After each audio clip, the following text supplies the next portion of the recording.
সম্মানিত সুধী, আমি আর অতিরিক্ত কথা না বাড়িয়ে সরাসরি মহাবিশ্বের মহাবিশ্বয় মহাগ্রন্থ আল কোরআন আল কারীমের তাফসিরের দিকে চলে যাচ্ছি। আমি আপনাদের খেদমতে সূরাতু আল ইনশিরাহ থেকে তেলাওয়াত করেছি। এই সূরা থেকে কিছু কথা আজকের এই চমৎকার সন্ধ্যায়, চমৎকার রজনীতে আপনাদের সামনে পেশ করব। আমরা পড়ি ইনশাআল্লাহ। এখন আপনারা যেরকম চুপচাপ নিরিবিলি শেষ পর্যন্ত এরকম থাকবেন। আমার ঘড়িতে এখন বাজে 10টা বেজে 15 মিনিট। কটা পর্যন্ত থাকবেন? সারা রাত। আপনারা থাকেন, আমার একটু যাওয়ার ব্যবস্থা করে দিয়ে এদিক দিয়ে আমার এক্সিট করে দিলে হবে। তো আমরা খুব লম্বা চড়া কথা বলবো না। সূরাতু আল ইনশিরাহ, সূরাতু আল ইনশিরাহ। কোরআনের কোন কোন নুসখায় এই সূরাটাকে বলা হয় সূরাতু আশ-শারহ, কোথাও আশ-শারহ, কোথাও আল ইনশিরাহ। ইনশিরাহ মানে প্রশস্ত করে দেয়া।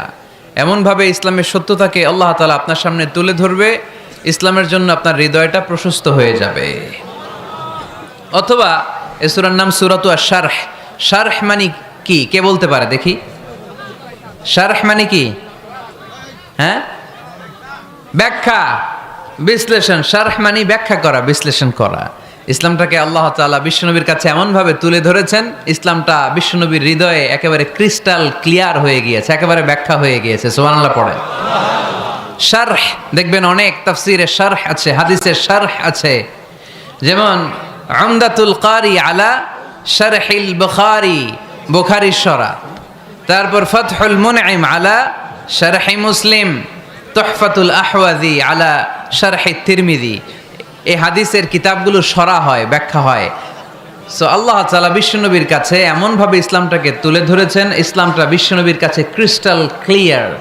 তারাকতুকুম আলা মাহাজ্জাতিন বাইদা, জলজলে সূর্যের মতো ইসলামকে আমাদের কাছে রেখে গিয়েছেন বিশ্বনবী। চিল্লা এখন ঠিক কিনা?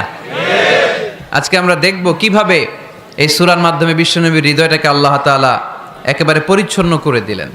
তো সূরাতুল ইনশিরাহ এটি কোরআনের সূরার ধারাক্রম অনুসারে 94তম সূরা। কততম? আমি প্রশ্ন করলে একটু আওয়াজ করে উত্তর করা লাগবে, পারা যাবে? এই সূরাটা 94তম সূরা। এই সূরাটা মাক্কি সূরা। এই সূরার আয়াত সংখ্যা হচ্ছে 8। আমি প্রশ্ন করি, আপনারা উত্তর দেন। এই সূরাটা কততম সূরা? 94তম সূরা। এই সূরার আয়াত সংখ্যা 8। সূরাটি মাদানী সূরা। কি সূরা? মাক্কি সূরা। মনে থাকবে? এই সূরার ভেতরে আল্লাহ তাআলা বিশ্বনবী সাল্লাল্লাহু আলাইহি সাল্লামকে কনসোলেশন করেছেন, কন্ডোলেন্স করেছেন, সান্ত্বনা দিয়েছেন। এটা মোটিভেশনাল সূরা, এটা পেইন রিলিভিং সূরা। যাদের অন্তরে ব্যথা, জ্বালা, যন্ত্রণা, যারা কষ্টে জর্জরিত, তাদের জন্য এই সূরার ভেতরে পেইন রিলিভ পিল দিয়ে দিয়েছে কে?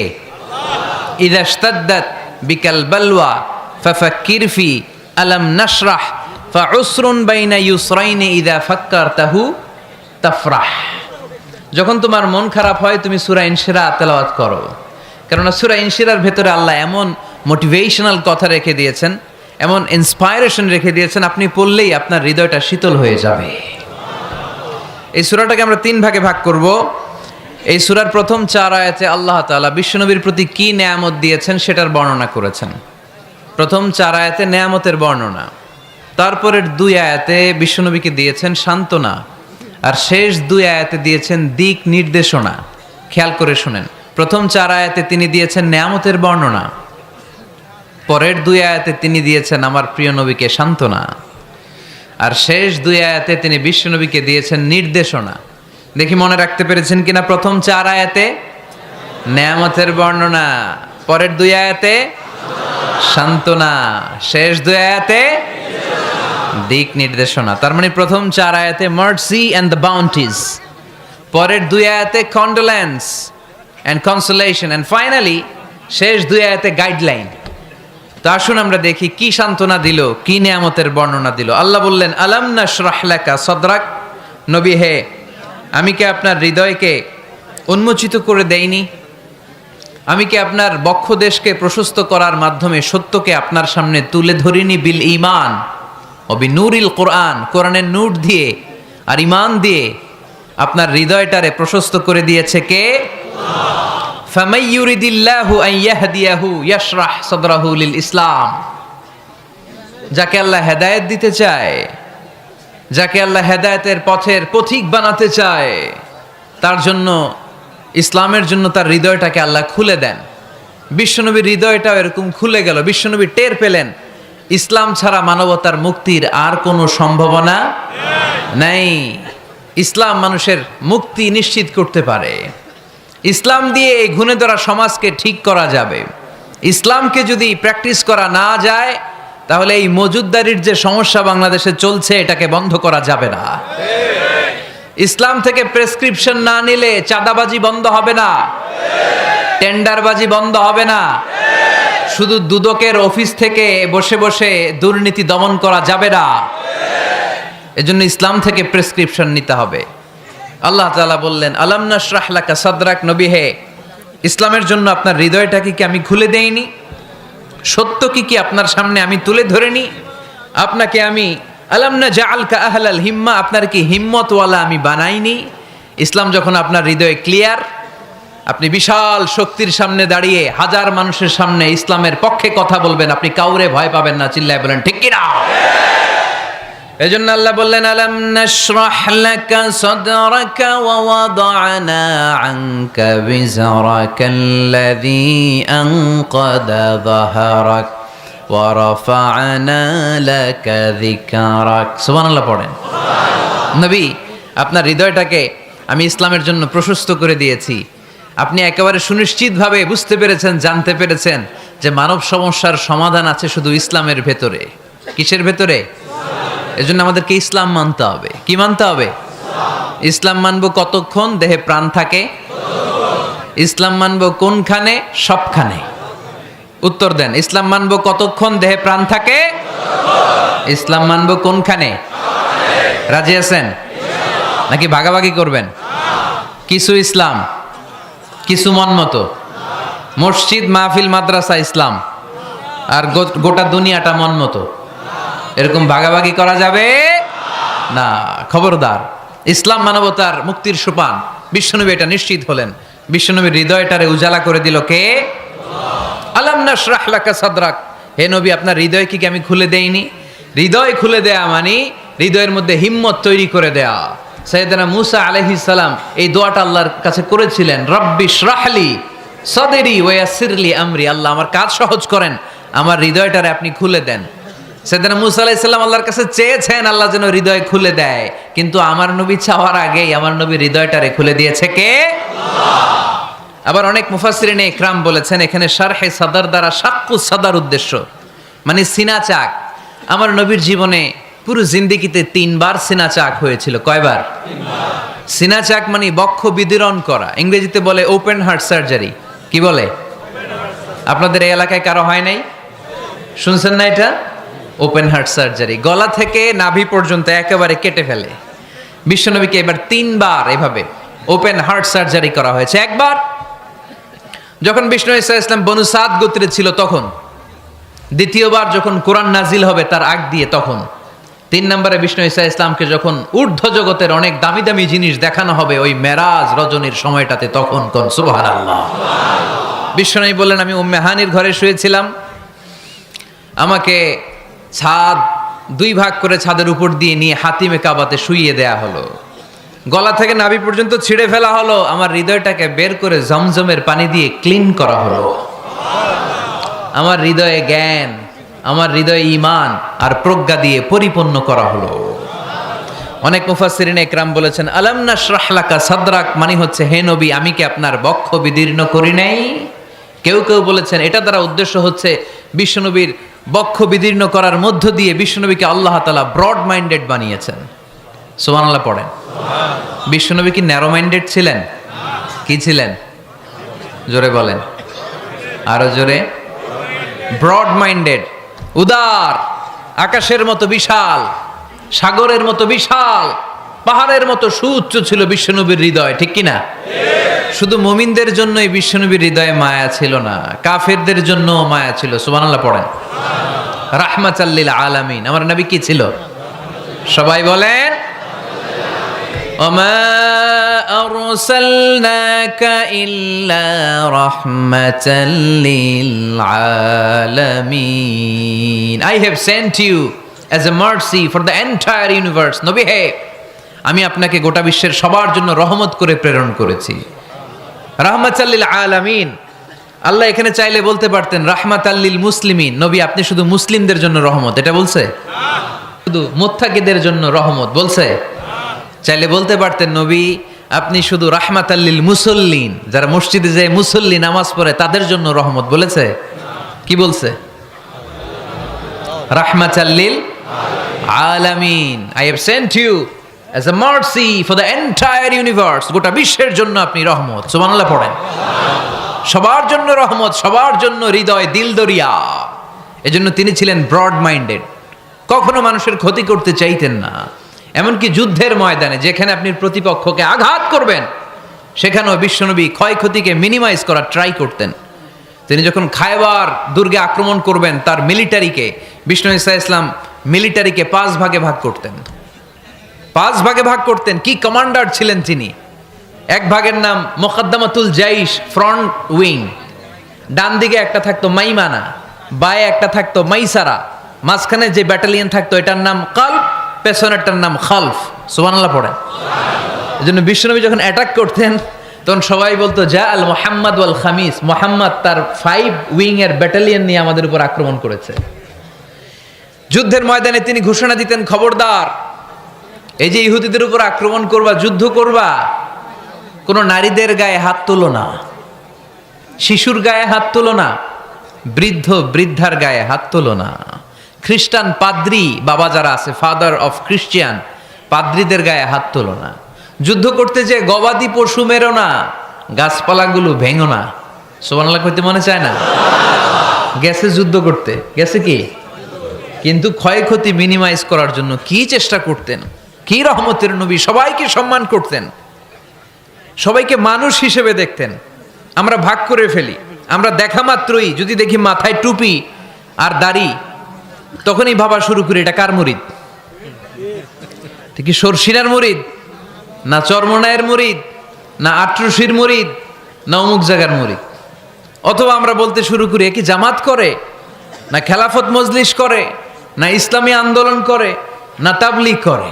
ভাগাভাগি আছে না নাই? কিন্তু আমরা তাকে মানুষ হিসেবে দেখি না। আগে দেখতে হবে মানুষ। আপনার চোখ দিয়ে যা দেখবেন এগুলো মানুষ, এগুলো সবাই মানুষ। বিশ্বনবী মানুষ হিসেবে সবাইকে ট্রিট করতেন। সাহাবাদেরকে নিয়ে বিশ্বনবী বসে আছেন, একটা লাশ নিয়ে যাওয়া হচ্ছে, লাশ দেখে বিশ্বনবী দাঁড়িয়ে গেলেন। সাহাবারা বললেন ইয়া রাসূলুল্লাহ আপনি দাঁড়ালেন যে? ইন্নাহু ইয়াহুদি, এটা ইহুদির লাশ। ইন্নাহু ইয়াহুদি, এটা তো ইহুদির লাশ, বসেন, দাঁড়ালেন যে? বিশ্বনবী বললেন আওয়ালাইসাত নাফসান, এটা কি মানুষ না? সুবহানাল্লাহ পড়বেন না? আওয়ালাইসাত নাফসান, হোক না ইহুদি, হোক না খ্রিস্টান, হোক না আস্তিক আর নাস্তিক, এটা কি মানুষ নয়? সে মানুষ। সবার উপরে মানুষ সত্য, তাহার উপরে নাই। মাখলুকাতের মধ্যে সবচাইতে বেশি শ্রেষ্ঠতম হচ্ছে মানুষ। বিশ্বনবী সবাইকে মানুষ হিসেবে ট্রিট করতেন। এজন্য বিশ্বনবী হচ্ছেন সবচেয়ে বেশি ব্রড মাইন্ডেড, মানে খোলা মনের, বড় মনের, দিল দরিয়া। ন্যারো মাইন্ডেড ছিলেন না। আমরা ন্যারো মাইন্ডেড, আমরা অল্পতে ঝগড়া বাঁধিয়ে দেই, আমরা অল্পতে অন্যকে গালমন্দ করি, আমরা অল্পতে ভাগাভাগি করি। ভাগাভাগি করবেন না, সহজ করে ইসলামকে উপস্থাপন করুন। আমি প্রায় বিভিন্ন মাহফিলে বলি যে আল্লাহ ছাড় দেয় কিন্তু মাওলানা ছাড় দেয় না। আছে না নাই? আল্লাহ ঠিকই ছেড়ে দিয়েছে, মৌলবী ছাড় দেয় না। বিশ্বনবী সাহাবাদেরকে নিয়ে বসা, এক বেদুইন এসে মসজিদের ভিতরে উট ঢুকায় দিছে, মসজিদে নববীতে, আর মসজিদের মাঝখানে বসে পেশাব করা শুরু করে দিস। পেশাব শুরু করে কি করবেন? হ্যাঁ, ওই কয় কোবায়ালামু। তো আবেগে ওরে পিটানো শুরু করবে সবাই। সাহাবারাও তাই শুরু করলেন, মারতে উদ্ধত হলেন। বিশ্বনবী বললেন এই রাখো রাখো, ওরে পেশাব করতে দাও, পেশাব করতে দাও। এর কারণ কেউ যখন ইউরিন পাস করে, স্টুল পাস করে, তখন এটা তাকে ধীরে সুস্থে করতে দিতে হয়। এজন্য টয়লেটে কেউ ঢুকলে জোরে বাড়ি দিবেন না, চাইলে খবর আছে, কাশি দিবেন, যে একটু কাশি দিবেন এরকম, হ্যাঁ, তো এরকম কাশি দিবেন। অথবা পায়চারি করবেন, যদি পায়চারি করেন তাহলে সে বুঝবে সামওয়ান ইজ ওয়েটিং আউটসাইড, সামনে একজন ওয়েটিং করতেছে বাইরে, আমাকে বেরোতে হবে। একটা বিষয়, আপনি যখন ইউরিন পাস করছেন খুব স্মুথলি করতে হয়, তখন ডাক দিলে পেশাব আটকায় গেলে আপনার ভয়ঙ্কর রোগ হতে পারে। কি ফিলোসোফার ছিলেন, কি বড় ডাক্তার ছিলেন বিশ্বনবী মুহাম্মদ সাল্লাল্লাহু আলাইহি ওয়াসাল্লাম। বিশ্বনবী বললেন, ওরে ডেকো না, কাজ সারতে দাও। ইচ্ছা মতো বেটা পেশাব করার পরে বিশ্বনবী গেলেন, যে বললেন, তুমি যে পেশাব করেছো তুমি কি জানো এই জায়গাটা কি? বেদুইন বলে, না আমি তো জানি না এই জায়গাটা কি। বিশ্বনবী বললেন, এটা আমাদের ইবাদতগাহ। এটা আমাদের কি? ইবাদতগাহ। এখানে ঢুকে আমরা আমাদের রবরে ডাকি, আল্লাহরে ডাকি, আমরা নামাজ পড়ি, জিকির করি, তাসবিহ পড়ি, এটা আমাদের ইবাদতগাহ। কাজটা করা তোমার মোটেও ঠিক হয়নি। লোকটা অবাক হয়ে গেল, ঘটনা কি? তাদের ইবাদতগাতে আমি পেশাব করেছি আর আমাকে জামাই আদর, আর আমাকে এত সুন্দর করে বলে যে এটা ইবাদতগাহ। আমাদের ইবাদতগাহের ভিতরে যদি কেউ এরকম করতো, ওরে তো একেবারে সাইজ করে ফেলতাম। সে অবাক হয়ে গেল। সে জিজ্ঞেস করলো, হু আর ইউ, কে আপনি? বিশ্বনবী বললেন, না মুহাম্মদ সাল্লাল্লাহু আলাইহি ওয়াসাল্লাম, আমি শান্তির ধর্ম ইসলামের প্রেরণার বাণীবাহক। আমি লা ইলাহা ইল্লাল্লাহ মুহাম্মাদুর রাসূলুল্লাহ এই বাণী দিয়ে গোটা বিশ্বে বিপ্লব তৈরি করতে এসেছি। বেদুইন বলল, আমাকেও আপনার বিপ্লবে শরীক করে নেন। ইসলাম মারামারি কাটাকাটিতে আসে নাই। আপনার ব্রড মাইন্ডেড অ্যাটিটিউড দেখে হিন্দু ভাইরা কালিমা পড়ে মুসলমান হয়ে যাবে। এজন্য আল্লাহ বললেন, আলাম নাশরাহ লাকা সাদরাকা ওয়া ওয়াদা'না আনকা বিজরাক আল্লাযী আনকাদা যাহরাক ওয়া রাফা'না লাকা যিকরাক। সুবহানাল্লাহ পড়েন। আলাম নাশরাহ লাকা সাদরাক, নবী হে, আমি কি আপনারে ব্রড মাইন্ডেড বানিয়ে দেই নাই? এটা আপনার জীবনে বড় নেয়ামত। আপনি সংকীর্ণ মনা না, আপনি ছোট মনের মানুষ নয়, আপনি বিশাল হৃদয়ের মানুষ। ইসলামের জন্য আপনার হৃদয়টারে আমি নবী খুলে দিয়েছি। এ হলো বিশ্বনবীর উপর প্রথম নেয়ামত। 2 নম্বরে আল্লাহ বললেন, ওয়া ওয়াদা'না আনকা বিজরাকাল্লাযী আনকাদা যাহরাক। নবী হে, আমি আপনার পিঠ থেকে বিশাল বোঝাটা নামিয়ে দিয়েছি। সুবহানাল্লাহ পড়েন। কি নামিয়ে দিয়েছি? বোঝা। উত্তর করতে হবে, রেসপন্স। এটা তাফসির মাহফিল, এটা হচ্ছে ক্লাসের মতো, যে কথা বলে শিক্ষক আর আমরা সবাই ছাত্র, ঠিক কি না? বোঝা নামিয়েছি নবী। কি নামিয়েছি? তাফসিরে 2টা এসেছে। ভিজরুন মানে বোঝা, ভিজরুল যাম পাপের বোঝা, আর একটা হচ্ছে ভিজরুল গাম চিন্তার বোঝা। বিশ্বনবীর কোনো পাপ নাই, বিশ্বনবীর সব কিছুকে মাফ করে দিয়েছে কে? আল্লাহ। লিয়াগফির লাকাল্লাহু মা তাকদ্দামা মিন যামবিকা মা তাআখার। নবী আপনার আগেরও গুনাহ নাই, আপনার পরেরও গুনাহ নাই। আপনি নবী মাসুম, আপনার গুনাহ নাই, আপনি নিষ্পাপ।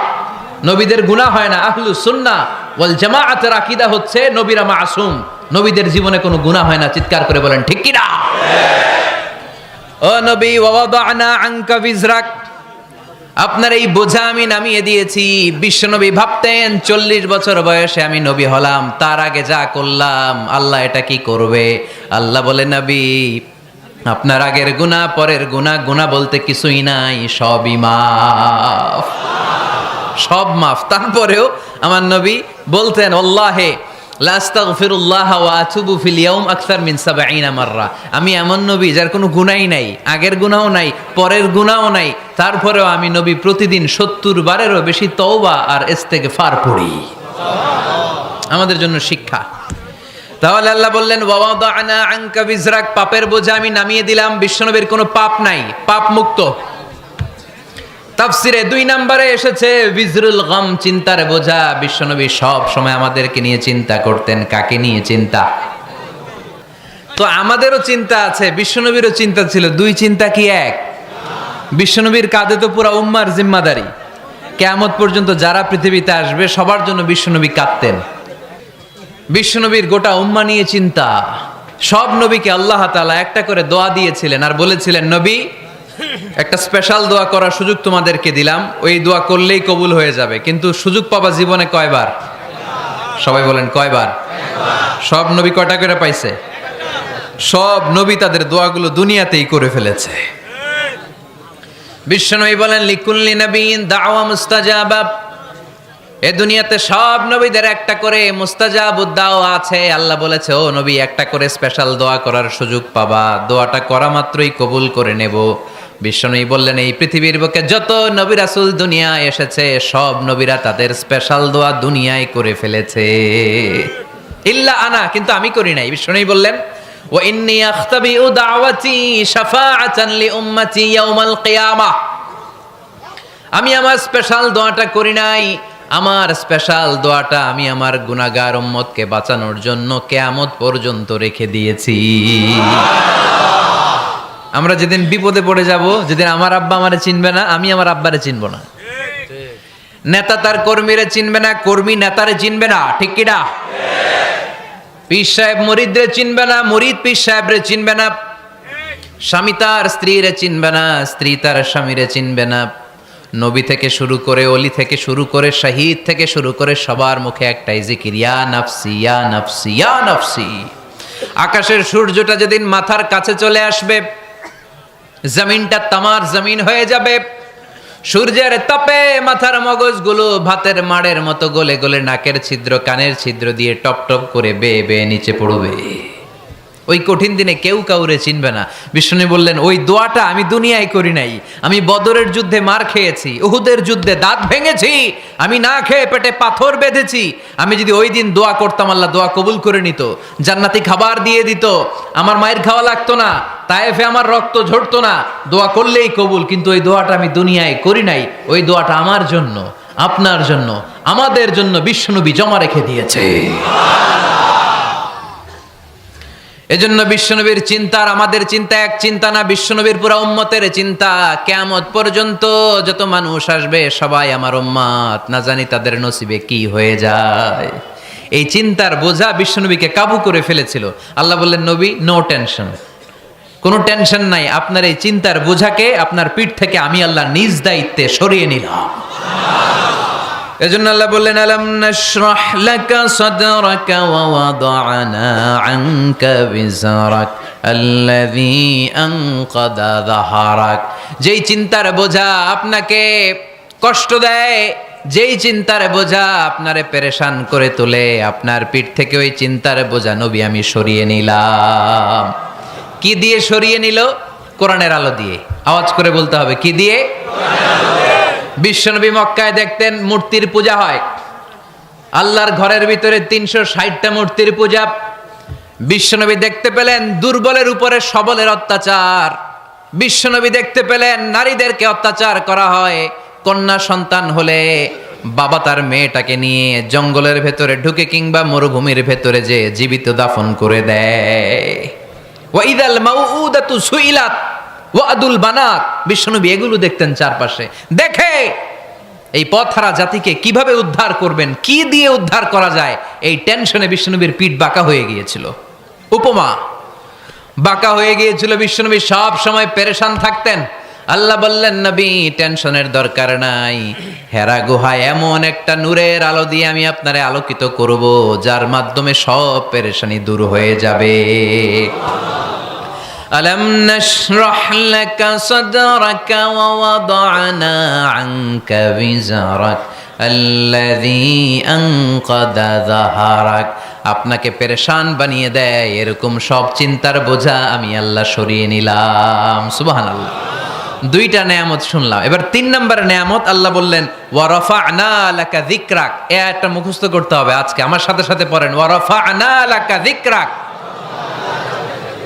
সবাই বলেন নাই, পড়েন, ওয়া রাফা'না লাকা যিকরাক ওয়া রাফা'না লাকা যিকরাক। নবী হে, আপনার সম্মানকে আমি আকাশচুম্বী করেছি। আপনার মর্যাদা উঠাতে উঠাতে আকাশ বাতাস ছাপিয়ে, সাত আকাশ কাঁপিয়ে আরশের উপরে নিয়ে গিয়েছি। আপনার মর্যাদা আমার পরপরই, স্রষ্টার পরে পুরো সৃষ্টিকুলের উপরে বিশ্বনবীর মর্যাদা আছে না নাই? এজন্য আল্লাহ বললেন, ওয়া রাফা'না লাকা যিকরাক। ও নবী, আপনার মর্যাদা সম্মান আমি আকাশচুম্বী করেছি। আপনার সুনাম, সুখ্যাতি, মান, মর্যাদা আমি গোটা বিশ্বে ছড়াইয়া দেব। এ আয়াত যখন নাজিল হলো, কাফেররা হাসতে শুরু করলো। কাফেররা বলে মোহাম্মদ বেটা বলে কি, ও জানে বাঁচবি কিনা ওইটাই তো সন্দেহ। আমরা যেই ষড়যন্ত্র পাকাচ্ছি ও জানে বাঁচবি কিনা সে এটাই সন্দেহ। তার নাম গোটা বিশ্বে ছড়াবে কি করে আমরা দেখে নেব। আল্লাহ বলেন, তোরা আমার নবীর সুনাম সুখ্যাতি ছড়ানোর ব্যাপারে বাধা তৈরি করবি, তোরা আমার নবীর ব্যাপারে অপপ্রচার চালাবি, তোদের অপপ্রচারকেই আমি আমার নবীর প্রচার মাধ্যম বানিয়ে দেব। তোরা করবি অপপ্রচার।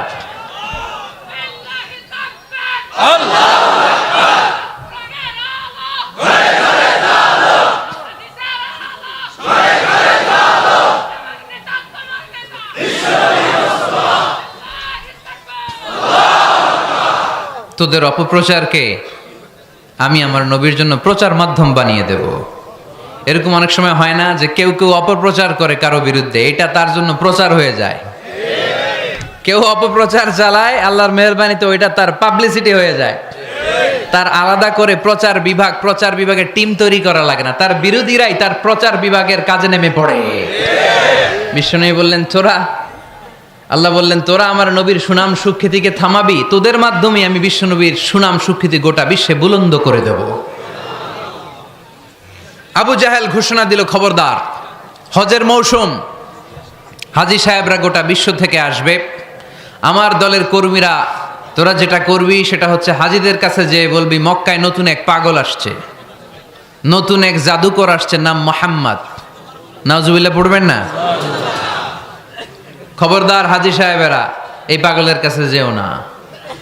সব হাজিরা গোটা বিশ্ব থেকে এসে মক্কার মিনা প্রান্তরে তাঁবুর ভিতরে ঢুকেছে, আর আবু জাহেলের টিম মেম্বাররা সব তাঁবুর ভিতরে উকি মাইরা কয়, খবরদার, নতুন পাগল আইছে। সবাই কয়, নাম কি? কয়, মুহাম্মদ।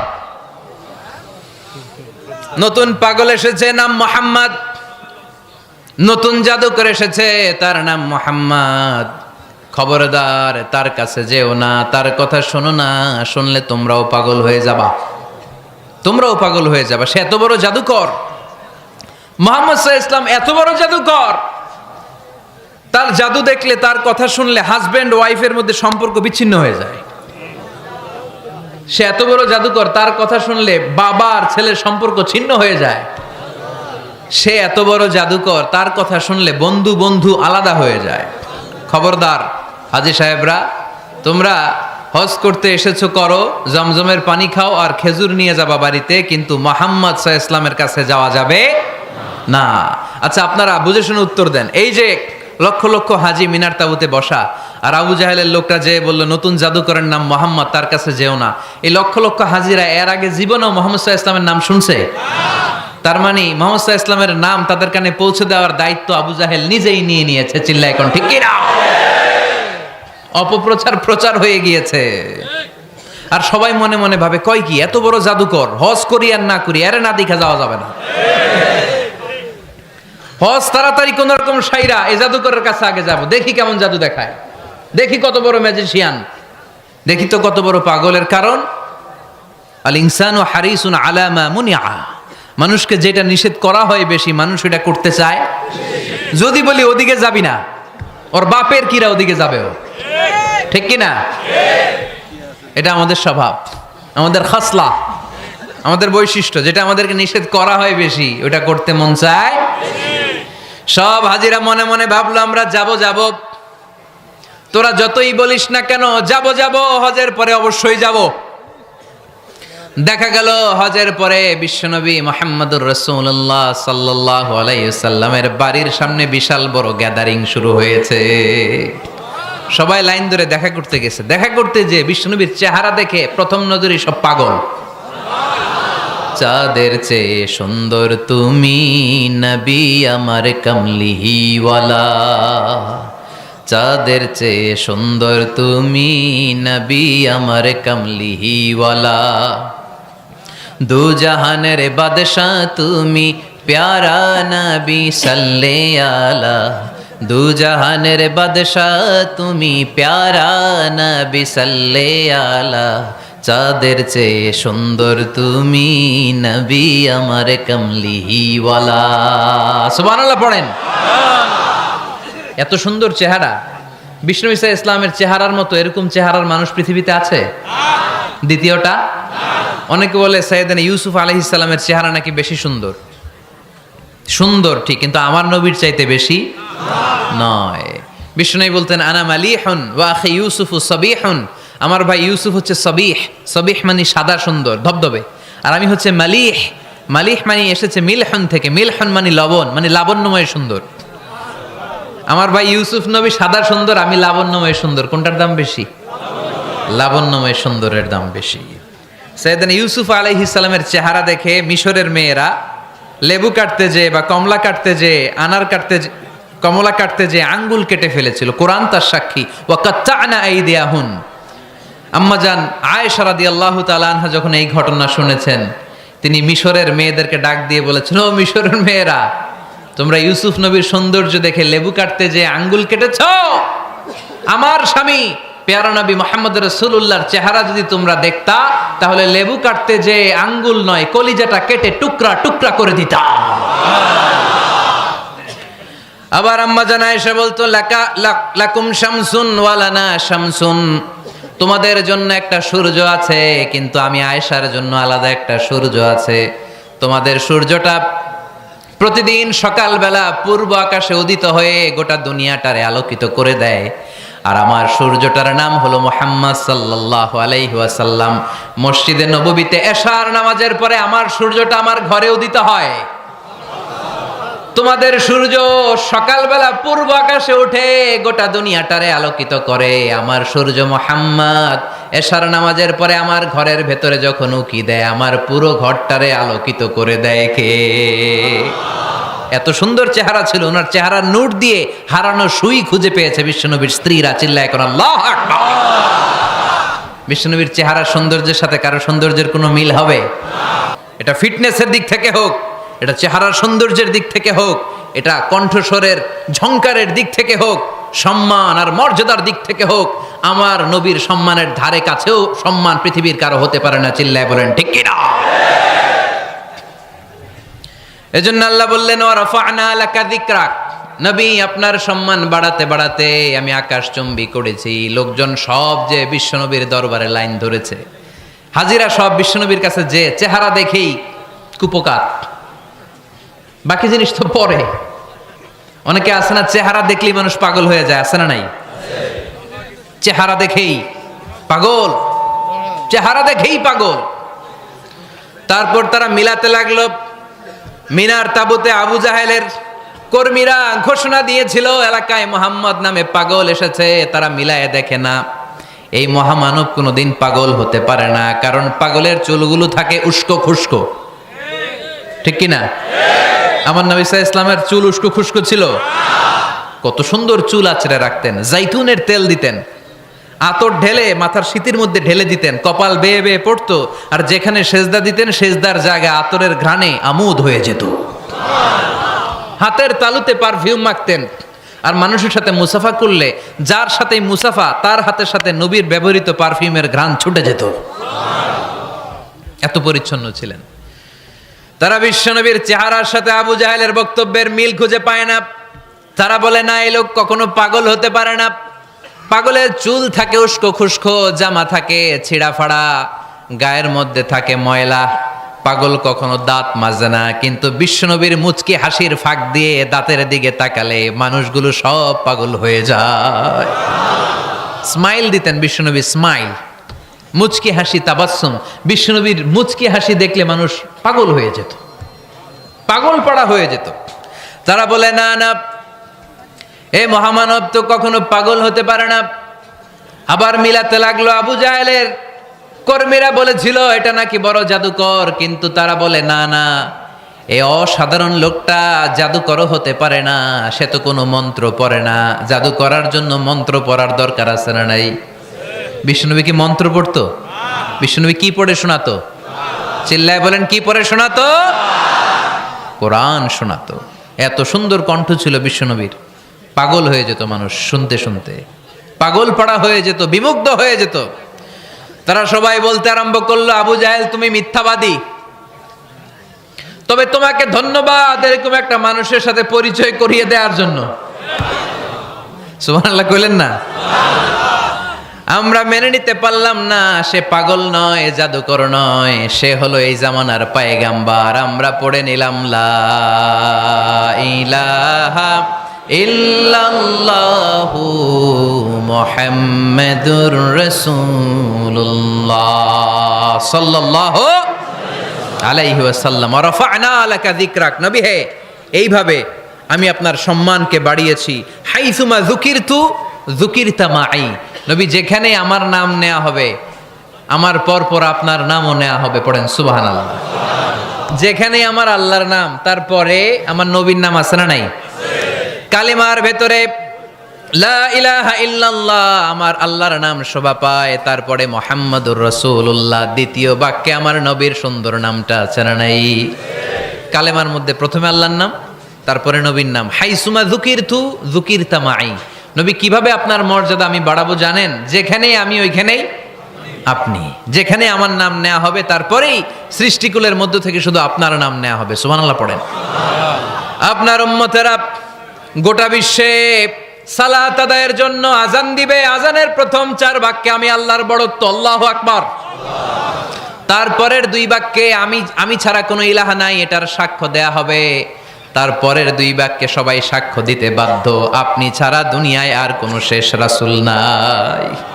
তার মানে আজানের মধ্যেও আমার আল্লাহর নামের পরে আমার নবীর নাম আছে না নাই? এরপর আমরা একামত দিয়ে জামাত শুরু করি। এই জামাতের আগে যে একামতটা দেই, এই একামতেও আল্লাহর নামের পরে আমার নবীর নামটা আছে না নাই? আল্লাহু আকবার, আল্লাহু আকবার,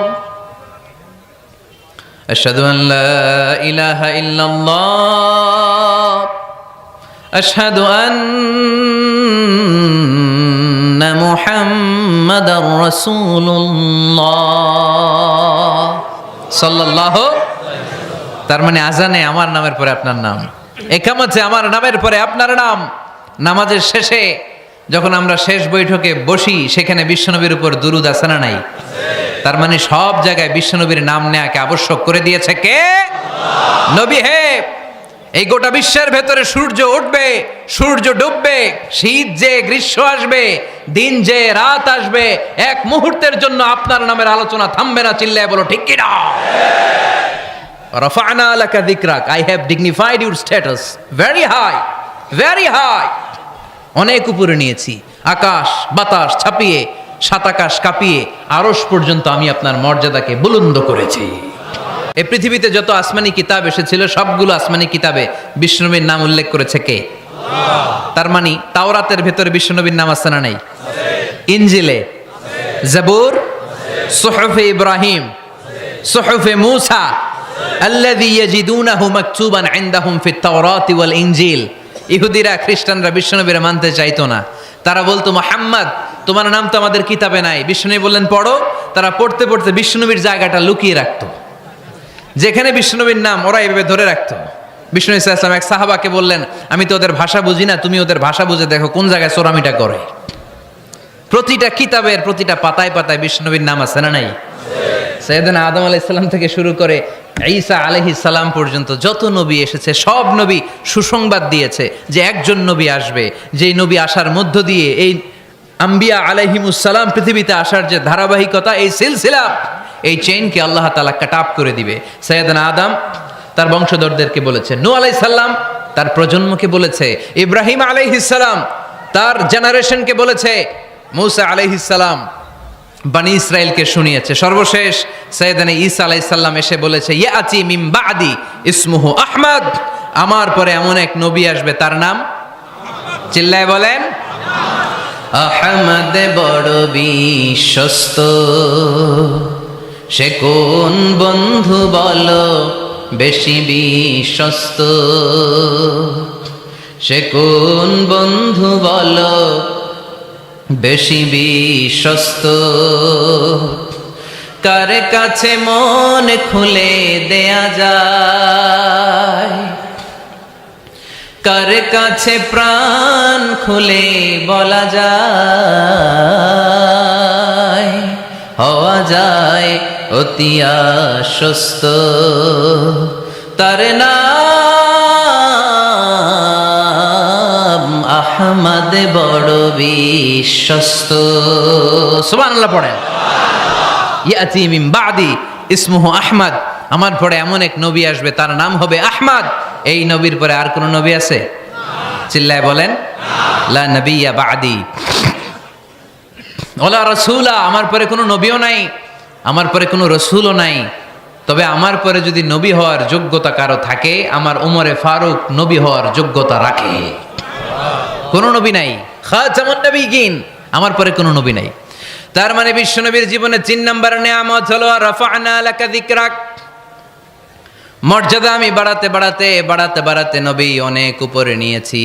আবার আল্লাহ আমাদেরকে ডেকে বললেন, ও ইমানদার বান্দারা শোনো, আমি স্বয়ং আল্লাহ তাআলা আমার ফেরেশতা বাহিনী নিয়ে এই নবীর উপরে স্বয়ং আমি দুরূদ পড়ি।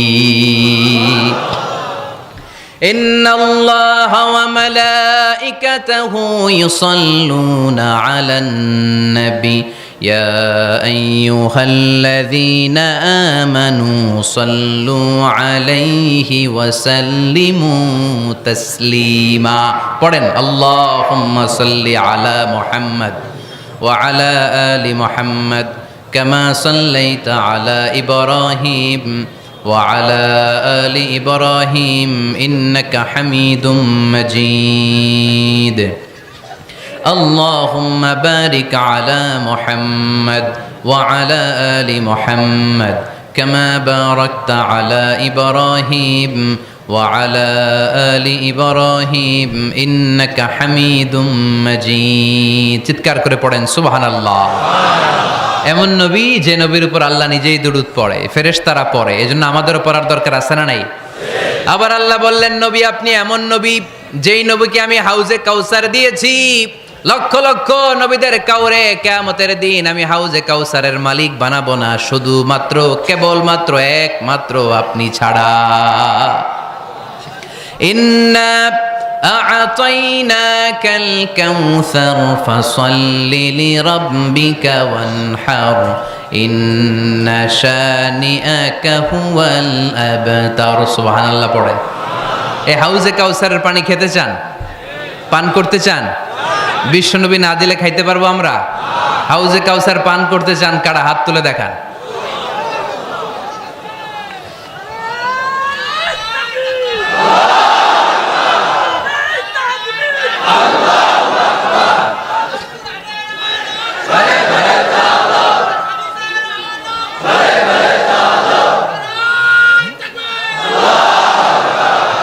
আহলা মিনাল আসাল, হাউজে কাউসারের পানি মধুর চেয়েও মিষ্টি। আবরাদু মিনাস সালজ, বরফের চাইতেও ঠান্ডা। আবিয়াদু মিনাল লাবান, দুধের চাইতেও সাদা। মান শারিবা মিনহা শারবাতান লাম ইয়াজমা আবাদা, এক ঢোক হাউজে কাউসারের পানি যে খাবে চিরকালের জন্য তার গলার তৃষ্ণা মিটে যাবে।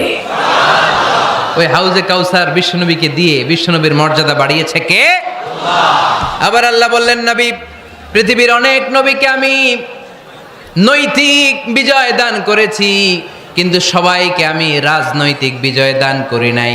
আপনাকে আমি এমন নবী করে দুনিয়ার বুকে পাঠিয়েছি, আপনাকে আমি নৈতিক বিজয় দান করেছি, পাশাপাশি রাজনৈতিক বিজয়ও দান করেছি। সুবহানাল্লাহ।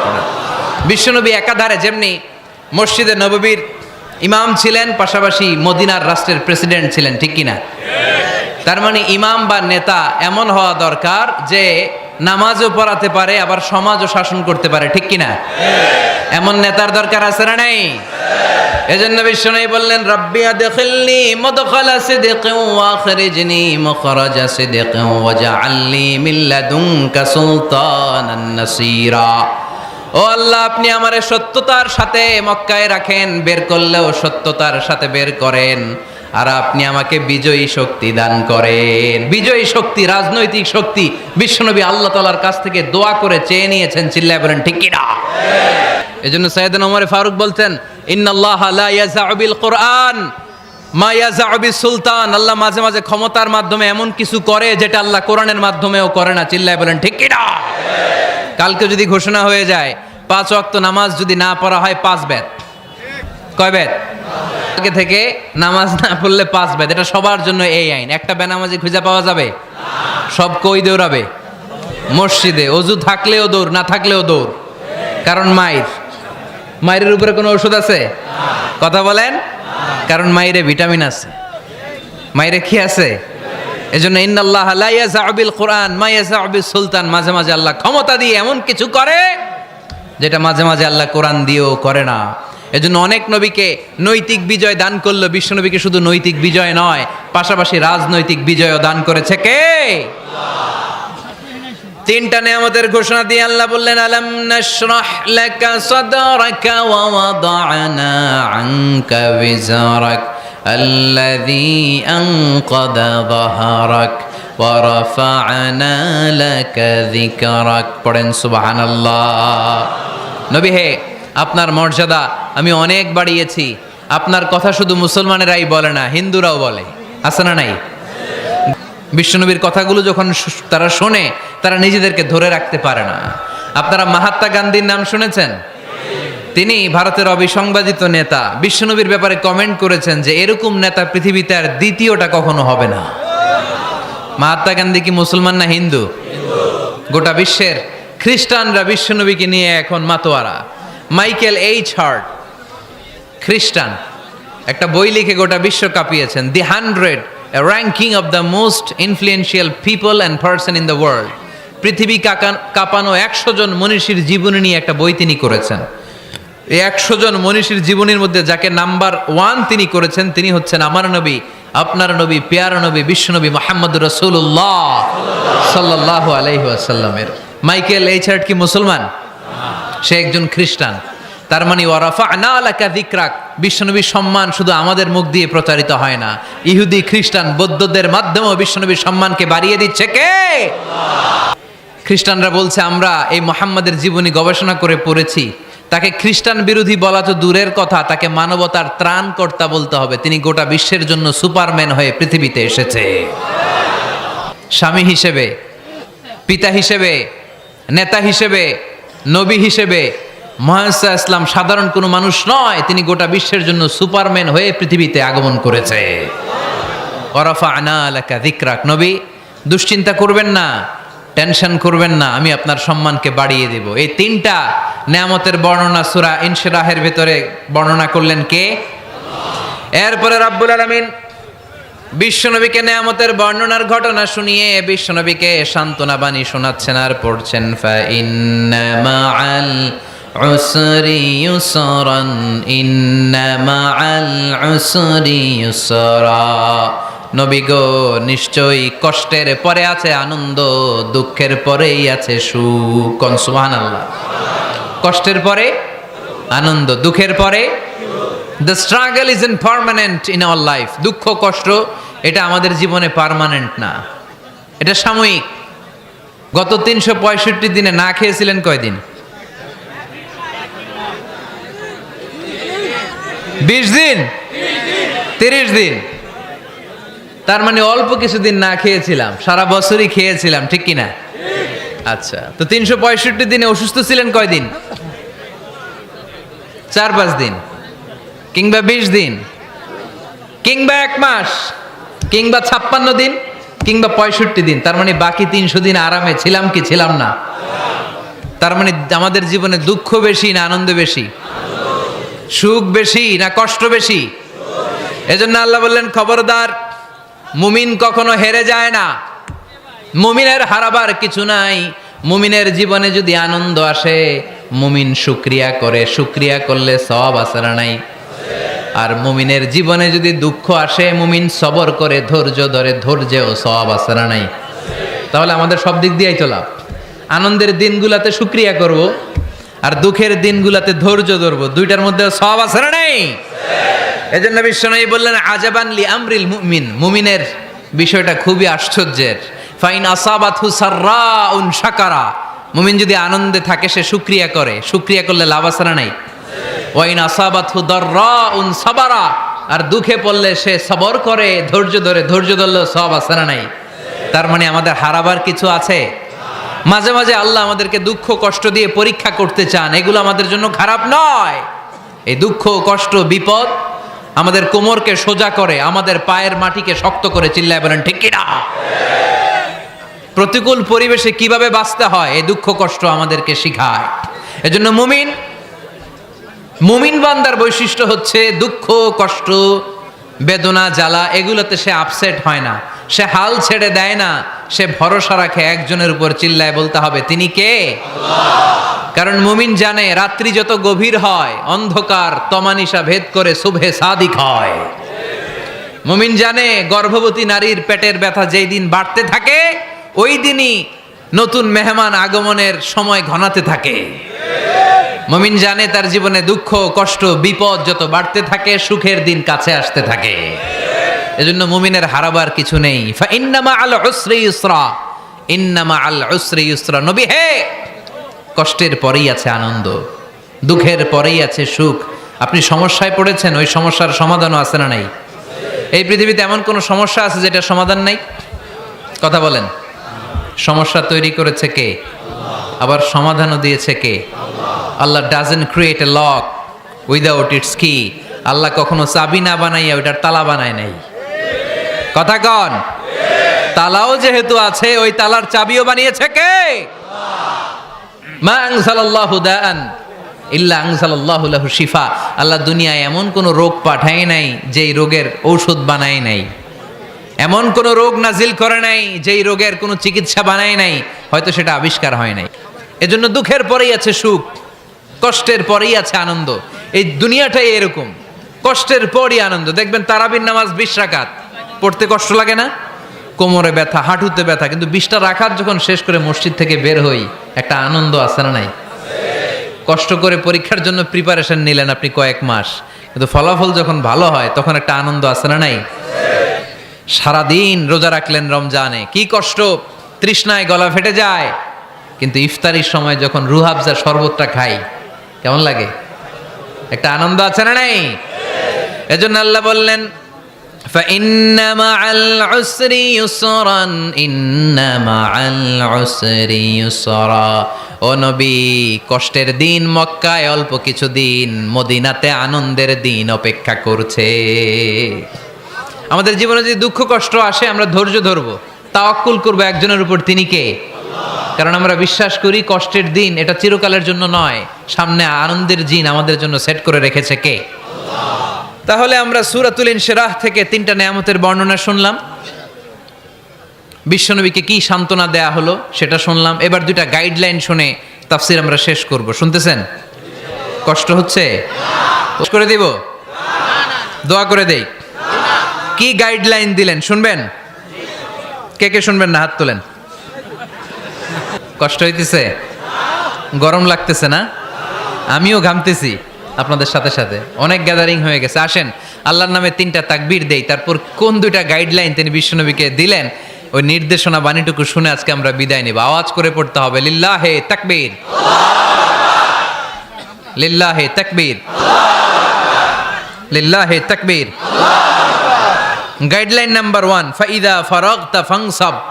নবী আপনি যখন অবসর হন আপনি ইবাদতে মশগুল হন। ফানসাব ফিল ইবাদা, তাফসীর ইবনে কাসিরে এসেছে আপনি ইবাদতে মশগুল হন যখন আপনি অবসর পান। অবসর আল্লাহর দেয়া বড় নেয়ামত, এটা বিশ্বাস করেন? অবসর কিন্তু নেয়ামত। আমরা অনেকেই অবসর সময়কে কাজে লাগাই না, কিন্তু অবসর চলে যাওয়ার পরে যখন ব্যস্ত হয়ে পড়ি তখন বলি হায় রে, অবসরটা যদি কাজে লাগাইতাম। পরীক্ষার পরে 3 মাস ছুটি ছিল, এই 3 মাস অবসরে যদি পড়তাম তাইলেই তো আজকে ভার্সিটিতে চান্স পেয়ে যেতাম, ঠিক কি না? এজন্য বিশ্বনবীর আল্লাহ বললেন নবী فَإِذَا فَرَغْتَ فَانصَبْ وَإِلَى رَبِّكَ فَارْغَب। মাদানী জীবনে, মাক্কি জীবনে, দাওয়াতি কার্যক্রমের পরে, রাষ্ট্রীয় কার্যক্রমের পরে যখনই আপনি অবসর পাবেন তখনই আপনি ইবাদত করেন, তখনই বেশি বেশি আল্লাহর কাছে দোয়া করে। দোয়াটা খুব শক্তিশালী, কিন্তু আমরা অনেকে জানি না কি করে দোয়া করতে হয়। সিনসিয়ার দোয়া is like a missile. Missile হামলা এমন হামলা, কত সেন্টিমিটার বেগে যে কোন জায়গায় অ্যাটাক করবে, যেখানে মারার কথা ওখানে পড়বে। ঠিক দোয়াটা হচ্ছে মিসাইলের মতো। আপনি যদি দোয়ার মতো দোয়া করতে জানেন ওই দোয়াটাও জায়গা মতো যে ভেদ করবে, চিল্লা এখন ঠিক কিনা? কিন্তু আমরা দোয়া করতে জানি না, কি করে দোয়া করতে হয় এটা জানি না। বিশ্বনবীকে আল্লাহ বললেন নবী ফাইদা ফারাগতা ফানসাব, যখন আপনি অবসর হবেন তখন আপনি দোয়া করেন, আল্লাহর কাছে চান। বেশি বেশি চাইলে খুশি হয় কে? তার মানে প্রথম ঘোষণা হলো ফাইদা ফারাগতা ফাংসাব। প্রথম নির্দেশনা হলো নবী, যখনই আপনি অবসর পাবেন ইবাদত করবেন এবং দোয়া করবেন, বেশি বেশি আল্লাহর কাছে চাইবেন। 2 নাম্বার দিক নির্দেশনা হলো ওয়া ইলা রাব্বিকা ফারগাব, সব সময় আপনি আপনার আল্লাহর দিকে মনোনিবেশ করবেন। বিপদে পড়লে ডাকবো কারে? আমাদের অসুস্থতাকে সুস্থতায় পরিণত করে দিতে পারে কে? চাকরির জন্য পাগল পারা, চাকরি নাই, চাকরির ব্যবস্থা করে দিতে পারে কে? বিদেশে যেতে মনে চায়, পাসপোর্ট দিয়ে রেখেছি, ভিসা নাই, ভিসা লাগাই দিতে পারে কে? সিদ্ধান্ত আপনাকে নিতে হবে, আপনি কিভাবে করবেন। যে কোনো বিপদে ওয়া ইলা রাব্বিকা ফারগাব, কোনো দিকে মনোনিবেশ না করে কার দিকে মনোনিবেশ করব? যে কোনো বিপদ আপদ শেয়ার করব কার কাছে? আমাদের যার যা লাগে আল্লাহ সবও যদি দিয়ে দেয়, আল্লাহর ধনভাণ্ডারের 1 ইঞ্চিও কমবে? হাদিসে কুদসিতে আল্লাহ বললেন, লাউ আন্না আউওয়ালাকুম ওয়া আখিরাকুম ওয়া ইনসাকুম ওয়া জিন্নাকুম, পৃথিবীর সব জিন, পৃথিবীর সব মানুষ বিশাল মরুভূমিতে দাঁড়িয়ে যদি আমার কাছে চাইতে শুরু করে, আল্লাহ এটা দাও, ওটা দাও, ওটা দাও, আমি আল্লাহ তোমাদের সব চাহিদাও যদি মিটিয়ে দেই, আমি আল্লাহর ধনভাণ্ডারের 1 ইঞ্চিও কমবে না। এজন্য চাইবো কার কাছে? বিপদে আপদে ভরসা করব কার কাছে? আর অবসরগুলোকে কাজে লাগানোর দরকার আছে না নাই? স্বাবলম্বী হওয়ার চেষ্টা করার দরকার আছে না নাই? ফা ইন্নামা আল উসরি ইউসরা, ইন্নামা আল উসরি ইউসরা। নবী হে, কষ্টের পরেই আছে সুখ, দুঃখের পরেই আছে আনন্দ। সব সময় মানুষের সময় একরকম কাটে না। এজন্য আমরা তাওয়াক্কুল করতে চাই একজনের উপর, তিনি কে? আল্লাহ আমাদের সবাইকে কথাগুলো বুঝা আর আমল করার তৌফিক দান করুক। আমরা পড়ি আমিন।